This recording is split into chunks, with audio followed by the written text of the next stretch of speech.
This video is sponsored by Cool Stuff Inc. with free weekly content and free shipping on orders over $150. You can save 5% site-wide by using the promo code MTGMudsta. If you're looking for a direct way to help the channel, please consider joining my Patreon and becoming a member of the generic Goblin Gang. Hey gang, and welcome back. Today's game features Mika, Mackenzie, Maximus, and Kevin joining us. Maximus is playing his Samut, Voice of Dissent deck, keeping Legion's Landing, Marisi, Breaker of the Coil, Kabira Takedown, McKindy Stampede, Mountain, Exotic Orchard, and Path of Ancestry. Mika is playing Faldorn, Dreadwolf Herald, keeping a Forest, Nelfeshni, Stormkirk Occultist, a Mountain, a Forest, Tectonic Giant, and an Arcane Signet. Kevin is playing his Wernog and Sophina deck, keeping Vault of Whispers, Great Furnace, Needleverge Pathway, Thriving Bluff, Faithless Looting, Drana, Liberator of Malakir, and Plaguebearer. Last but not least, Mackenzie is playing the new Ezuri deck, keeping Thirsty Roots, Lumbering Falls, Forest, Frogify, Island, Nature's Claim, and also a Path of Ancestry. Mackenzie wins the die roll and starts us off. He draws and plays a tap Lumbering Falls. Kevin plays a Great Furnace, tapping it for a red to cast Faithless Looting. Max plays a McKindy Mesa, passing. Mika just plays a Forest. Mackenzie draws, playing a tap Path of Ancestry. Kevin's got a tap Temple of Silence, scrying 1 and keeping it on top. Max plays his own tap Path of Ancestry and then pays 1 white for Legion's Landing, making a vampire token. He passes after that. Mika plays a Mountain, and then casts Arcane Signet. Mackenzie draws and plays a Flooded Grove, passing. Kevin plays a Pillar Verge Pathway, and then casts a Triumphant Adventurer.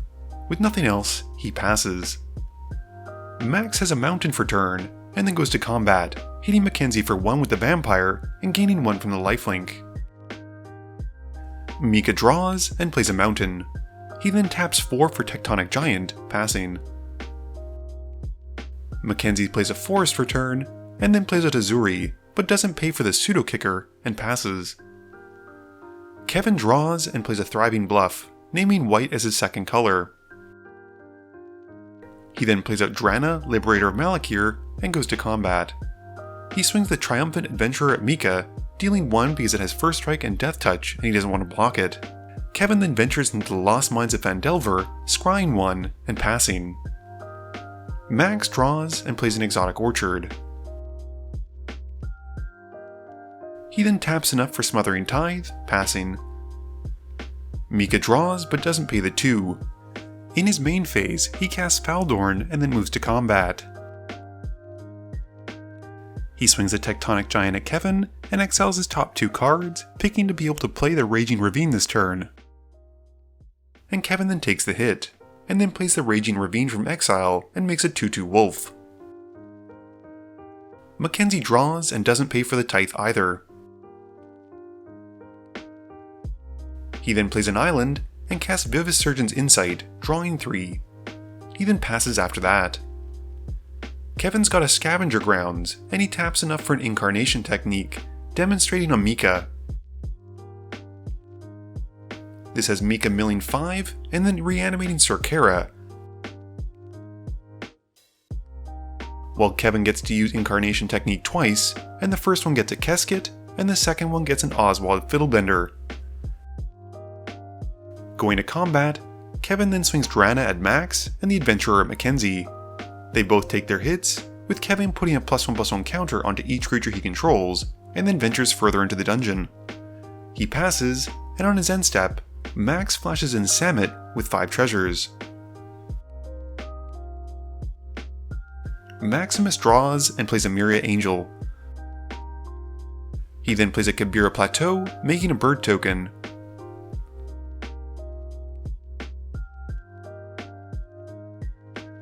He goes to combat, swinging the Angel and the bird at Kevin, and Samut goes at Mackenzie.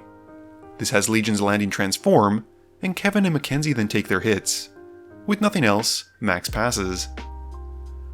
Mika draws and goes to combat. This time he swings a Tectonic Giant at Mackenzie and exiles his top 2, keeping an Aurora Phoenix, and Mackenzie then takes 3. In his post-combat main phase, Mika plays a Forest and then casts the Aurora Phoenix. This has him cascading into Xenagos the Reveler, and he gets a Wolf token from Xenagos and then a Wolf token from the Phoenix thanks to Faldorn. Mika then upticks Xenagos to make 7 mana, and he's able to cast Nalfeshni and passes. Mackenzie draws and plays a Forest. He then plays up Pima, Aetherseer, making 3 energy and passing. Kevin draws and activates Oswald, sacrificing a treasure token to go and find Sol Ring. He then plays Ishin and moves to combat. He then swings the Adventurer and Drana at max, and gets to venture twice, going into the first room to give the Aurora Phoenix -4/-0, and then draws a card, which Kevin pays the Smothering Tithe tax for. Before moving to blocks, Max uses Samut to untap the bird, and he trumps Drana, but still takes 2 from the Adventurer. Kevin then passes after that. Max draws and plays Marisi. He then plays a Vastwood Surge to get 2 forests, and goes to combat. He swings the Emeria Angel and bird tokens at Mika. And Mika blocks one of the birds with the Aurora Phoenix, the Angel with Nalfeshni, and activates Cerkera to take out one of the birds by dealing 1 to it. Unable to connect and goad any of Mika's creatures as a result, Max then passes turn. Mika draws and upticks Xenagos, making 8 mana to play with, and then casts and activates a Wand of Wonder. This gets him a Cultivate, Boros Charm, and Scale Up, and after rolling, is able to cast all 3.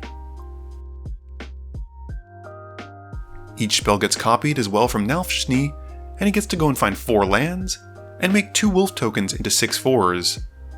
He then deals 4 damage to Kevin and Max from the 2 Boros Charms, and once all that's resolved, activates Faldorn, discarding a Stormkirk Cultist, and then pays for the Madness cost so he can cast it. This lets him make a copy of the Occultist as well, and he exiles Wildfire Devils from the top. Mika then plays a Blighted Woodland, and he casts the Devils, copying it because it's from exile.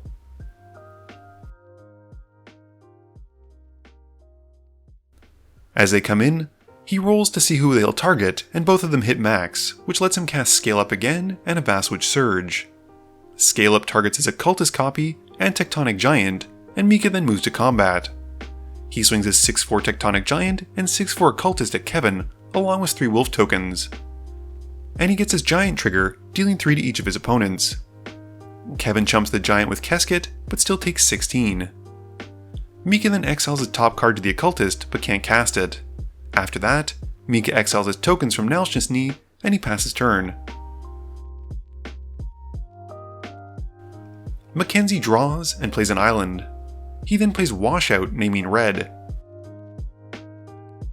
He follows it up with a Midnight Clock, and passes to Kevin. Kevin draws and plays Sophina, and once she's out, plays Wernog. Everyone chooses a clue token except for Mika, which gives Kevin 2 more clues, and deals 1 to Mika. Going to combat, he swings everything he can at Mika. This has Kevin venturing into the Lost Mine again, and Mika double blocks Oswald to take him out, but the rest goes through. With nothing else, Kevin passes. Maximus draws and replays Samut, and then plays a Silverwing Squadron. Going to combat, he swings a Squadron at Mika, making 3 Knight tokens, and Mika takes the hit. Max then passes after that. Mika draws and recasts Faldorn, Nalfeshni, and Xenagos. He then upticks Xenagos for 9 mana, and then replays the Wand of Wonders to activate it. This time he gets Solar Tide, Eerie Interlude, and Blur, but can only cast one of them after rolling a d20. He picks Blur and copies it, flickering Nalfeshni and Faldorn and drawing 2. He then plays a Forest and moves to combat. He swings 7 Wolf tokens at Kevin for lethal, but Max responds by activating Samut to untap Kevin's Drana. Kevin's able to block enough creatures to live, but Wernog dies in the process. This triggers Wernog, with Mackenzie and Max making clues again, and Mika not taking one. After that, Mika passes. Mackenzie draws and plays Frogify and targets Nalfishni. He then plays a Deadlock Trap to get 2 more energy and passes to Kevin. Kevin draws and plays Inspiring Statuary. He then casts a Search for Glory and goes to find Audric, Lunarch Marshal, and then casts him. He also plays Nadar and ventures again as it enters. Moving to combat, Audric gives his creatures First Strike, Vigilance, Menace, Death Touch, and Flying, and he swings his creatures at Mika. This has Mika taking 12, and Kevin then passes. Maximus draws and plays a Plains. He replays Marisi and goes to combat. He swings Samut at Mackenzie and the Silverwing Squadron at Mika, once more making 3 knights. Before damage, Maximus taps his 6 knights to play a March of Multitudes, making 6 more tokens, which in turn pumps the squadron, making it lethal on Mika. Mika gets taken out, and Mackenzie takes the hit as well, and after that, this has Marisi goading all of Mackenzie's creatures. Max isn't done though, and in his second main phase, casts Shalai before passing turn. During his end step though, Mackenzie plays Nature's Claim and blows up the Smothering Tithe, and Max gains 4 life. Mackenzie draws and plays an island. He then plays Glimmer of Genius, getting 2 more energy.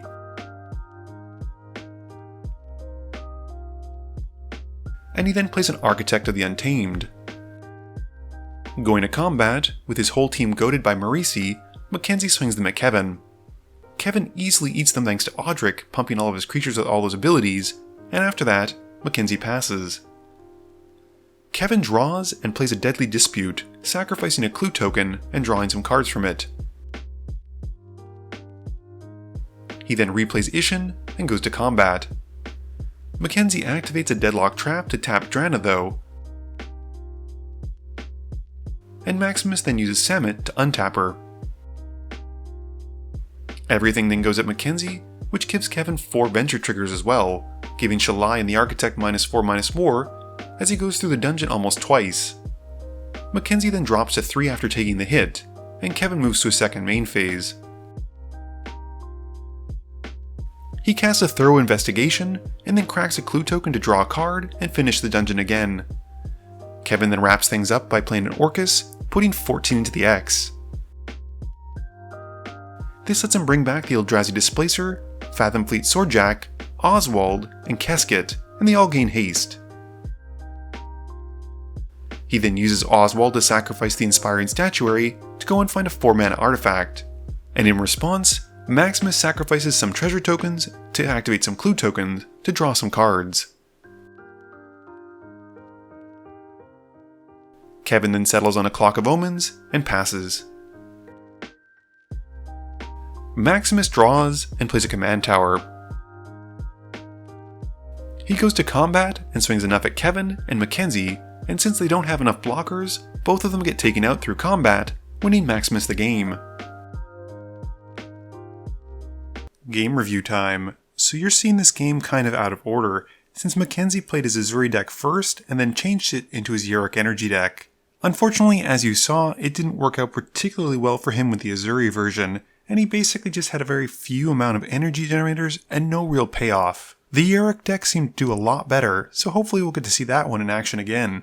Kevin's Wernog and Sophina deck continued to just be really kinda cool, and he tweaked it a little bit more to be focused on venturing into the dungeon to get some decent value, while still maintaining the main engine of the deck, which is using clues to help power out spells, either through the Clock of Omens to untap lands, or to help cast non-artifact spells by using the Inspiring Statuary. Mika's Faldorn deck really went off this game, and I think my favorite turn was probably the one where he had the Wand of Wonders and Nalfishni out, being able to get 2 copies of every spell he cast, which he got lucky with a 20, meaning he got to cast all 3 spells twice.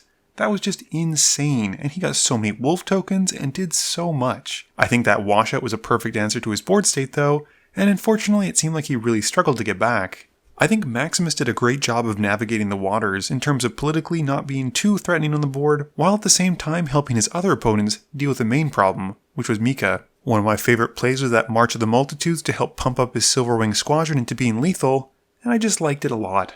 This video wouldn't be possible without the help from my sponsors, Cool Stuff Inc., Multizone, Original Magic Art, and Alter Sleeves. But it definitely wouldn't be possible without the help from you, the viewers, and my patrons. So I just want to say thank you for watching, and to remember, friends are just opponents you haven't eliminated yet.